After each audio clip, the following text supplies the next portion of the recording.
Hi, this is Lynn from Alamosa Quilt Company, and we recently got in some really cute little embroidery kits.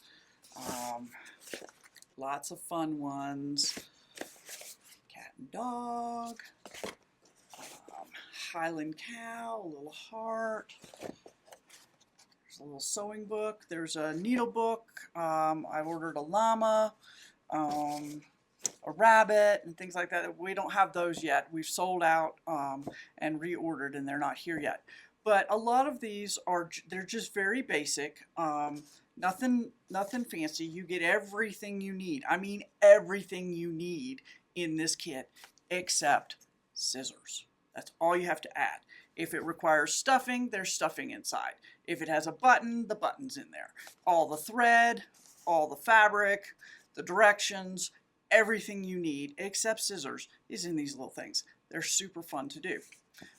One of the basic stitches that is used in a lot of them is a French knot. And I hear over and over and over again about how, oh, I can't do French knots. I know they're basic, but I can't do them.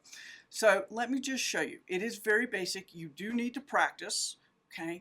But most of the time what people are doing wrong is they're not putting enough tension throughout the process of making the stitch, and that's why your French knot looks a little weird. So let me show you how to make a French knot.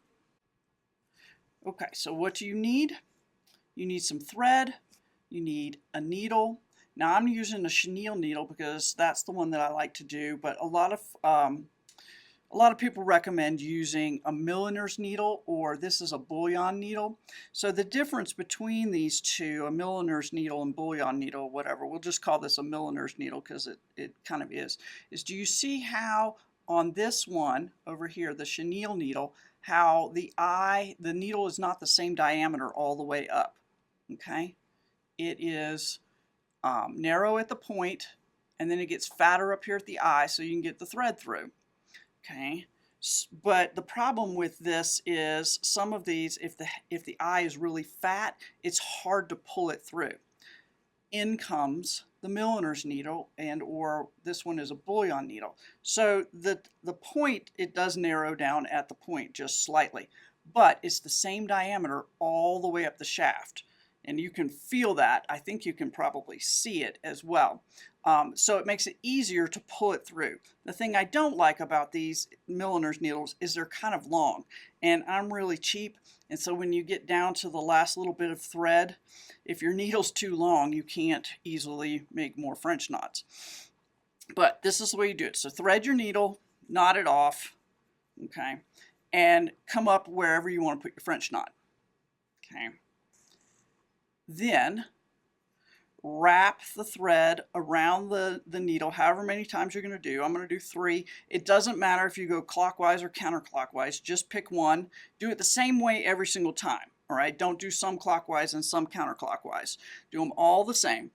And then you want to go in right next to, not in the exact same hole, okay? Because then you might you run the risk of just pulling it straight through if the weave of whatever you're working on is pretty loose. Just go like one thread over, okay? And notice how I have my thumb on the tail of the thread. I've let go of the needle. I'm not holding the needle in any way, but I keep my thumb on the tail of that thread right next to the knot. And then I'm going to just pull through, keeping my thumb on that tail until I pull it out of my thumb. Okay? If you lose tension on the tail there too quickly, that's why you get weird loops with this. So let's do it again. Come up wherever you want your knot. Wrap it around however many times you want. The more times you wrap it around, the bigger it is. Go in right next to, okay, and pull and make sure that everything looks the way you want it to look. Okay, keep your thumb on the tail, and notice I'm right next to it. Pull through, okay, and don't let go. Let your hand that's pulling the needle pull that out from underneath your thumb. And there you go. I'll do it one more time. Now I'm using pearl cotton, which is a little easier, I find.